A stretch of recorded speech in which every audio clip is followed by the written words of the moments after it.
Mothers are so amazing. There are several things that mothers, and I believe every mother is gifted in their lifetime.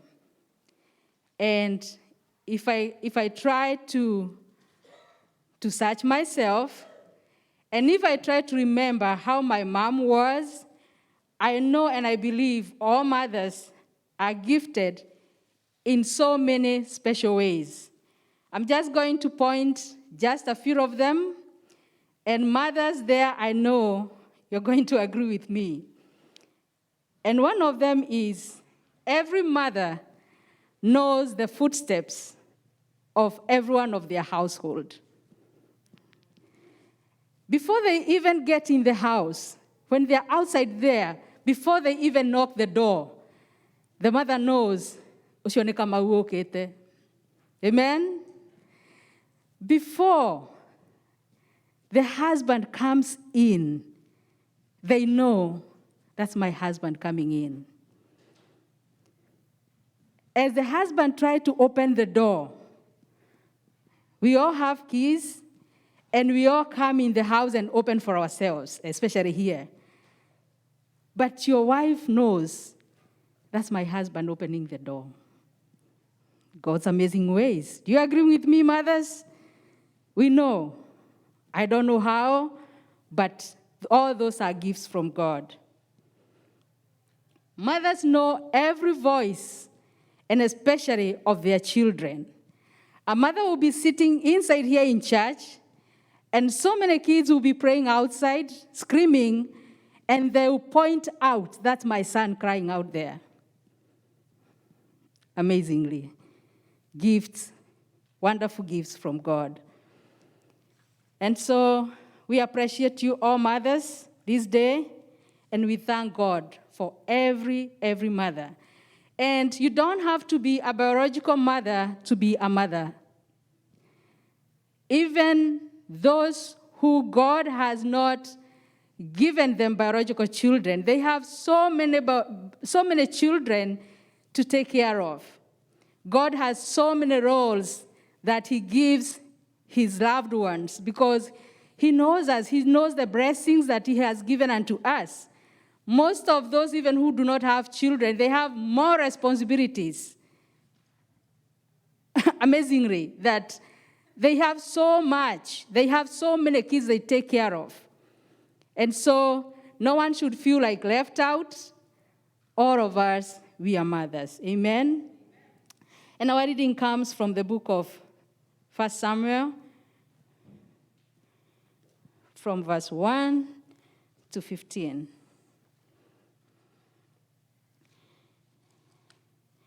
As we read about mothers, we are going to read about two mothers here who belonged to one husband, but they were different because of the attitude that they had.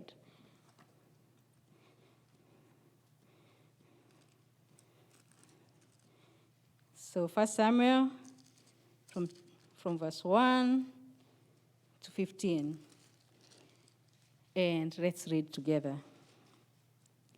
There was a certain man from Ramathan, a Zephite, from the hill country of Zepharim, whose name was Elkanah, son of Jeroham, son of Elihu, the son of Tobu, the son of Zephu, an Ephraimite. He had two wives. One was called Hannah, the other Peninnah. Peninnah had children, but Hannah had none. Year after year, this man went up from his town to worship and sacrifice to the Lord Almighty at Shiloh, where Hophni and Phinehas, the two sons of Eli, were priests of the Lord. Whenever the day came for Elkanah to sacrifice, he would give portions of the meat to his wife, Peninnah, and all the other her sons and daughters. But to Hannah, he gave a double portion because he loved her. And the Lord had closed her womb. Because the Lord had closed Hannah's womb, her rival provoked her in order to irritate her. This went on year after year. Whenever Hannah went up to the house of the Lord, her rival provoked her till she wept and would not eat. Her husband Elkanah would say to her, "Hannah, why are you weeping? Why don't you eat? Why are you downhearted? Don't I mean to you than 10 sons?" Once, when they had finished eating and drinking in Shiloh, Hannah stood up. Now Eli the priest was sitting on his chair by the doorstep of the house of the Lord's house. In her deep anguish, Hannah prayed to the Lord, weeping bitterly, and she made a vow, saying, "Lord Almighty, if you will only look on your servant misery and remember me, and not forget your servant, but give her a son, then I will give him to the Lord for all the days of his life, and no razor will ever be used on his head." As she kept on praying to the Lord, Eli observed her mouth. Hannah was praying in her heart, and her lips were moving, but her voice was not heard. Eli thought she was drunk and said to her, "How long are you going to stay drunk? Put away the wine." "Not so, my lord," Hannah replied. "I'm a woman who is deeply troubled. I have not drunk wine or beer. I was pouring out my soul to the Lord." Amen. And that is the word of the Lord. Wow. This morning I want us to look about these two mothers. Even though Hannah did not have children.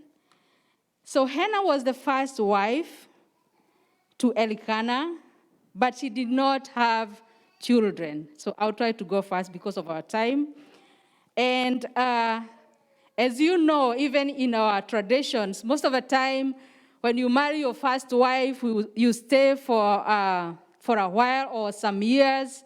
Sometimes you feel, oh, we need children in this home. And people try to talk with their wife, and they are allowed to remarry so that they can have children. And even in our community, we know when you don't have kids, sometimes the men, they feel, oh, I have so much wealth. What do? I need children to share this wealth with me. So they feel like the home is incomplete with no children. And I think it was the same with Elkanah. So he went and found Peninnah and married her, and they were blessed with children. And so what I love about Elkanah, he married Peninnah, but his love for the first wife was still there. He still recognized the first wife as his wife, who he loved so, so much. And he would show it, as we have read, that even when he was going to sacrifice for his family, worshiping and sacrificing for his family, he would give Peninnah his share of meat and his children, but for Hannah, he would give her double portion of what he had given Peninnah.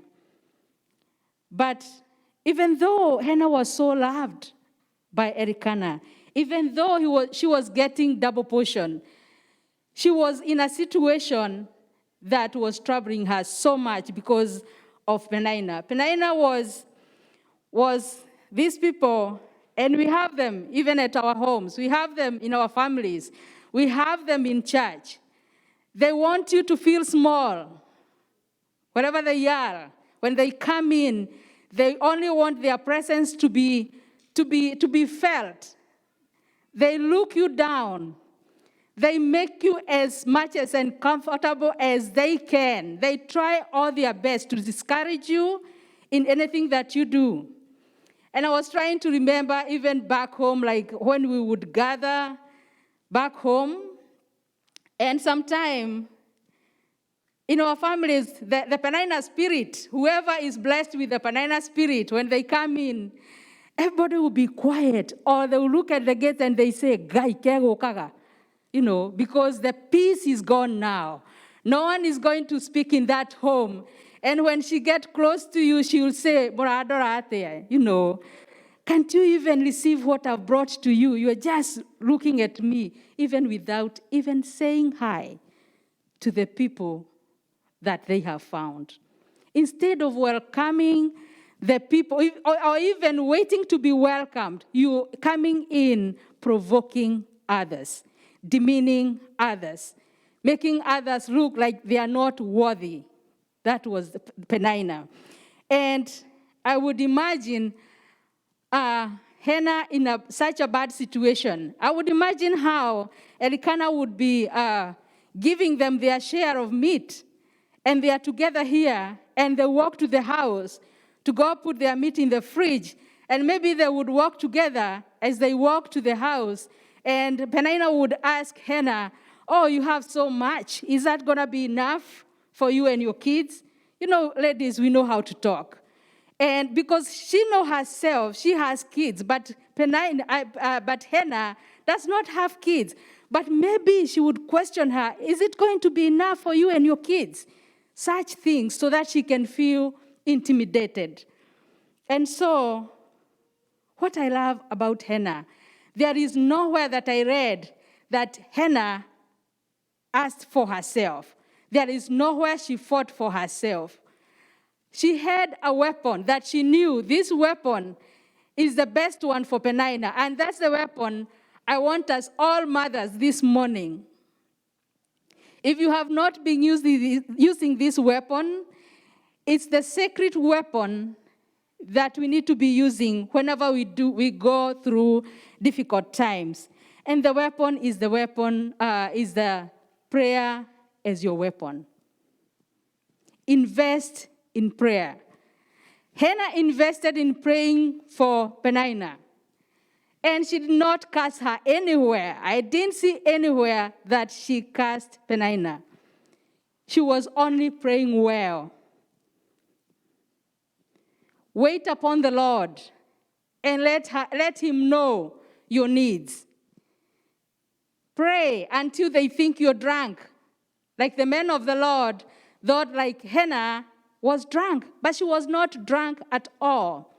Sometimes we have pain in ourselves that we cannot even be able to tell others. It's only us and God who knows what is going on inside ourselves. Right now, when I look at you all, your faces are looking all good. They are looking nice. You are happy people. But I cannot tell who had shed tears in the morning before you came to church. I cannot tell. Maybe somebody was struggling so much to come in this morning, and they were like, "Do I go or do I stay at home?" They had such struggle coming in, and it was like they came by, they had to be picked up by a forklift so that they can get in the car and come to the church of the Lord. But we cannot tell. It's only you and God who knows what happened in the morning before you came here. And so sometimes we have so much pain, and some of these things we cannot even be able to share with our friends. But God and you are the only one who knows what is going on or what is in there within you. And that's when sometimes we pray, and the words cannot come out because of the pain in us. It's only the ribs that will be moving. And sometimes those who are gifted to pray in tongues, they will be praying, and you'll feel, oyo ndigũcoka gũikarania nake nĩ acokete kũnegenera mũno. May God help us. You don't know what the person next to you is going through. You don't know. They are just pouring out themselves unto the Lord. And so what I would urge you this afternoon, if you have those pains, if somebody is, peeling that wood and poking it and, they don't want you to have peace. They are only happy when they see you sad. They are only happy when they see you distressed. They are only happy when they are destroying your home. They are only happy when they see you struggling with your children. Just pour it to your God. Amen. And our God is so good. And in our situation, we have so many things that surround us. And sometimes we all become infertile. Like Hannah, the way she was infertile. She could not have children. And sometimes we are not productive. Even in our homes, we are not able to provide. I urge you, whoever, the Lord will bless you and be the provider of the home.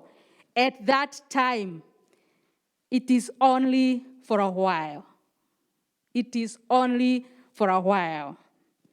Just give them the double portion of the love that you used to love them, even when they were able to provide, and especially this land. When something happened to go wrong in our marriages, and one of us is not able to provide, things are going so bad, and sometimes they are going out of hand. Don't rush. Wait upon the Lord, and it will be well. Because if you go with your own self, if you use your own mind to look for solutions, you'll get long answers. And so I would urge you, love your loved ones with a double portion of love and support them. All that is going on in your home is just for a while. It happens with our children.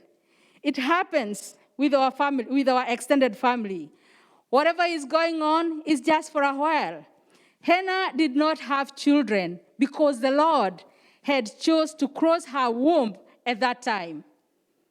But later on, God blessed Hannah with wonderful children, of who we know, if we had proceeded and read the chapter as it goes down, we could see she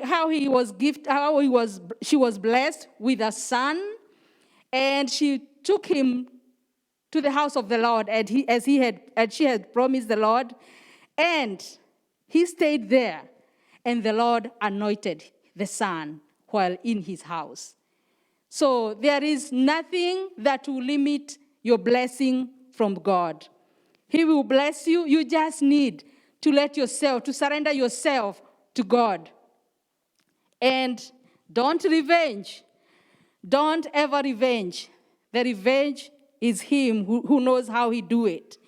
All you need to do is to give yourself and pray for the ones that are making you go through tough times.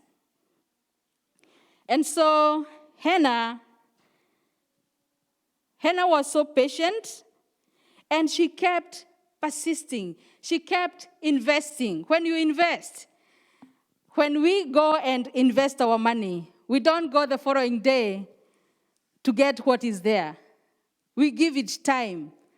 Actually, when you are investing, you invest with the money that you do not need at the moment, so that it will give you a better yield in 2 or 3 years. That is the journey that Hannah went through. We can read it was year after year, year after year. And these two wives, this was happening like every day because they are in the same compound. Maybe they were seeing each other every moment. One is passing through somewhere, they meet. and she was patient. I'm calling for your patient mothers. Let us all be patient, and I'm including myself there. And especially with our children, let us be patient. And let us ask ourselves, where have we gone wrong? If we can try to find out or to see the path our kids are going, it is not okay. And sometimes I feel we are the first ones who have lost the path as mothers or as parents. Because I don't see why I should go in Facebook and post such an ugly picture of myself. I will call it ugly, although whoever posts, they think it's it's a nice picture for others to see. The dressing that will be there, you'll be like, is it her daughter or it's the mother? And so when, when your daughter posts her picture, halfly dressed, don't cry. Don't ask her, what have you done?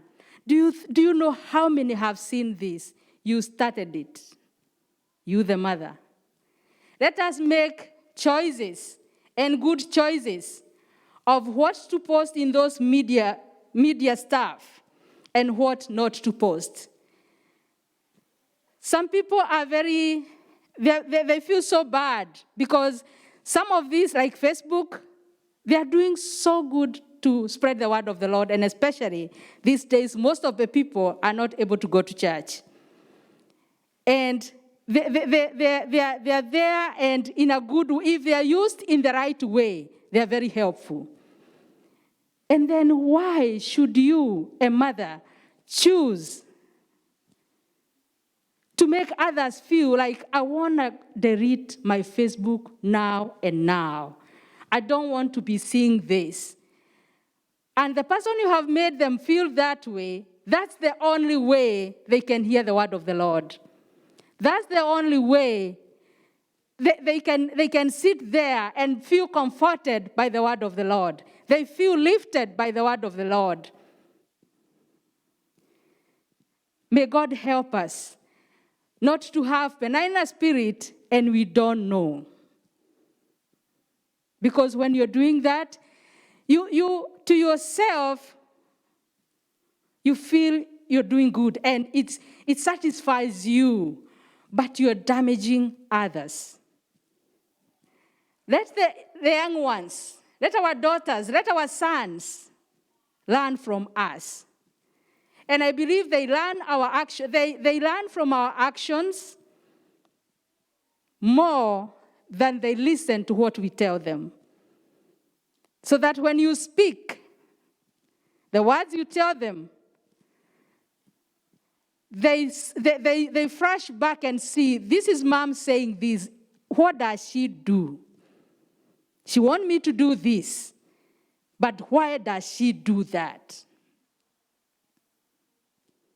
May God help us. And I'm saying this, including myself, because I'm a parent as well. May God help us. And may we have the fear of the Lord. Because our children are going out of the way. But the only way we can get them on track again, and especially our youth, is through our own actions. May God help us that one day they will not come back and blame us. Let them come back to thank us that, Mom, thank you because you were telling me, but I did not follow what you were telling me. Thank you, Mom, because you kept correcting me, but I did not follow.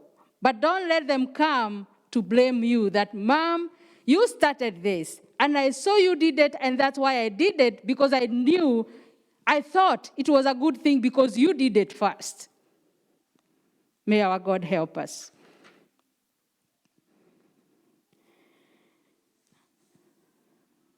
When Hannah was with her husband, I believe her husband was always expressing his love to Hannah. And there is no place that I can see Hannah showing the other wife that I am the wife. By the way, I'm the first wife. And by the way, you see, I get double portions. There is nowhere like that I have read. She remained humbled. May we all mothers remain humbled in our homes, in church, in our place of work, everywhere we go. May the humbleness of the Lord follow us. Because when we humble ourselves, the Lord will take care of what we are not able to take care of. He's going to show himself. And all that we are struggling with, he'll take care of it. He's going to come and show that you are not small as Penina. And by the way, if I'm using the name Penina so much, I know we have sisters who are called Penina. It's just a name given to identify a feminine person. It's not the name that is bad. It's the person, it's the character that we are learning about. So all the Peninas, you are good. All the Peninas, all the Pennies, we love you and you're all good. It's just a name to identify a certain character in the word of the Lord. So it's not the name that is bad. And so, what was I saying? I was talking about the love between Elkanah and Hannah, and I was trying to say that there is nowhere that Hannah boasted to Penina that she is loved. And we said, let's remain humbled. May our God help us to remain humble. Even when others make us look small, our God will show them we are not small. Our God will show them, yes, they are who they are because I've made them who they are. And I'll change the situation because I am their God. And I know why they are in this situation for now. It's just for a while. And it is very sad because as I went on reading and reading the word of the Lord, I reached to a point where Penina, when Hannah was blessed with several kids, every time,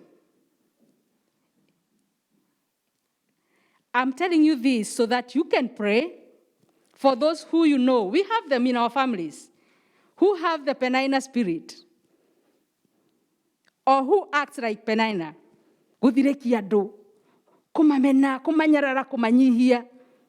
Pray for them. Every time Hannah was gifted with a child, Penina was losing 2 of them. Every time. And it got to a point when Penina herself went to Hannah and told her to use that weapon. You know, Hannah had a special weapon that she was using on Penina, but Penina did not know that she had a special weapon, and that was prayer. She went to her and told her to pray for her, that the remaining child would not die. Is that not amazing? It got to a point where she recognized that this lady, she's a prayerful woman, and she prays to the true God. And I need her to pray for my child, not to die. And she knew if Hannah prayed, that child will not die. She went there, she went to her with hope. May God help us not to turn around because of the situation that we are in. Stay there. Pray for your sister who is that way. Pray for your brother who is like that. We know even some of the parents, like our old parents, some of them are very difficult to deal with. May God help them. Don't get weary of praying for them. And say good prayers for them. Ask for blessing, ask for God to bless them and to change them. Don't curse your family. Pray for them. Wish them well. and our God will change them, and God will fulfill your prayers because he's faithful. And he will open that womb that is closed in your family. Some of our families, we go through so much because there are some people never talk in our families because something somewhere went wrong, and those things have never been resolved. So when we are together with other people, we just smile and fake it. But inside our hearts, there is a lot of pain. Very sharp pain, like sharp of a knife. Like pain of a sharp knife. May God help us. Pray for your families. Pray for them. For God to change their attitude. And it is possible. God will change them. God will honor your prayer because of you. That attitude, God will remove it and give them good attitude. And they will be blessed because of you. I don't know what you are going through right now. I don't know the pain that you have in your heart. I do not know the situation in your family. I don't know how your marriage is right now. I don't know the pain you're going through because of your marriage. But what I will tell you is just to pour it out unto the Lord. He knows how to heal. He knows how to encourage. He knows how to change situations because he's so faithful. He's a faithful God. And there is no situation that is so hard for him to turn it around for his own glory. Even our children, sometimes we do not understand them. And especially here, because of the cultures, different cultures, we go through tough time understanding our children. Pray for them so that when you talk to them, they will understand you and they will take you positively. Even though they have divided cultures, through prayers, our God is able. Because you are the parent, they will understand you as much as they understand the land they are living in. Let's invest and let's not get weary. Invest in your husband. Invest in your wife. Sometimes, I don't know what happens. After staying together for a while, for too long, not for a while, for too long, sometimes we feel, no, things can change. Because he's a God who is able. He's not just that way. He has his maker who knows every bone, everything in him, who can put them back. All that you need can be put in place, and you walk together again in joy. So do not get weary. Even though the pain is too much, and there are no words that can come out of your mouth as you pray because of the pain that is inside you. And when you're praying, no one else can understand what you're saying because they do not know your pain. You are the only one who knows your pain, and God.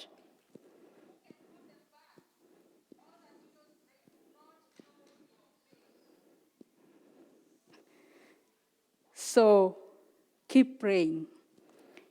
Pour it out. Pour out your soul to the Lord. That is the only weapon that you have for your enemy. That's the only power that you have for the situation that is trying to overtake your happiness, that is trying to overtake your peace in your home, that is trying to overtake even your faith. May God help us because he's faithful. And now, I would urge all of us to rise up, and I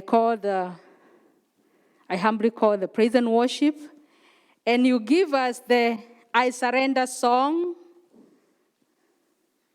as we wind up. And when we finish the song, I'll request Reverend to wind up for us.